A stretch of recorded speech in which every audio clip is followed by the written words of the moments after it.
A number of very exciting and interesting games for Week 7.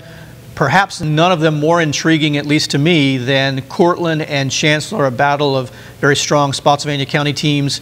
Justin, this game was close, 6-6 at halftime. Yeah, 6-6 at halftime. Then they swap touchdowns again, and it's 13-13.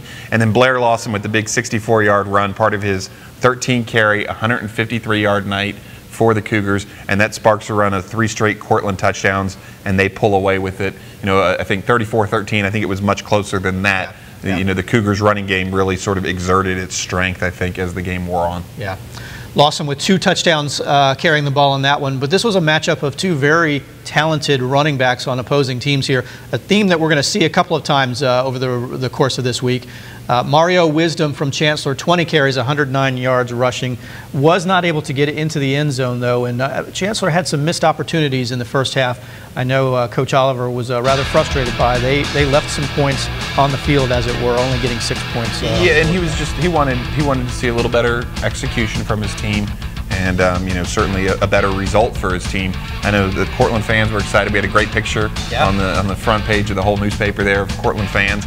And it's just so great to see this rivalry sort of recaptured and rekindled. And not that it's ever really simmered down, but when both teams are really strong like that and playing a good game, and you know, we've got updated PowerPoints out, and they're both right there in the top half of their division of the 4A East. Sure. Portland, of course, #1 now, sort of jumped over Chancellor here with this big win. Right. You know, this is a big one. Maybe they see each other again down the road. We'll Perhaps. see. That would be exciting. But I think Blair Lawson is the guy to talk about from this game. You know, Courtland returned 2/3 of that really potent backfield, and the question was who would be that third piece, and Lawson comes over from Fredericksburg Christian, where he was an all-area pick for us last year, and just has a really big game, probably his most impactful. He's had good games, but I think this is the one that was the most impactful for the Cougars, and he certainly showed what he could do, and it's a really good win for Courtland, you know, and I think Chancellor's going to look now and maybe look for a second chance down the road.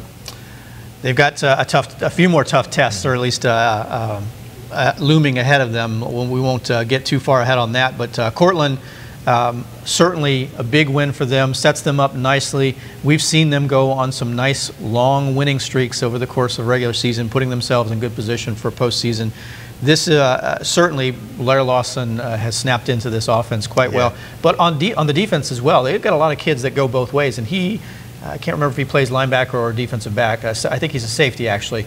Nonetheless, he's on the defensive side and a very active member of that defense as well. An impressive team. Yeah, certainly.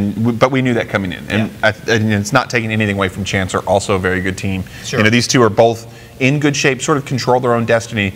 They both have a JM matchup left to go. That's right. But either one of them can assure themselves to be at home for the first week of the playoffs, and maybe again for the second week, you know, if they can win out.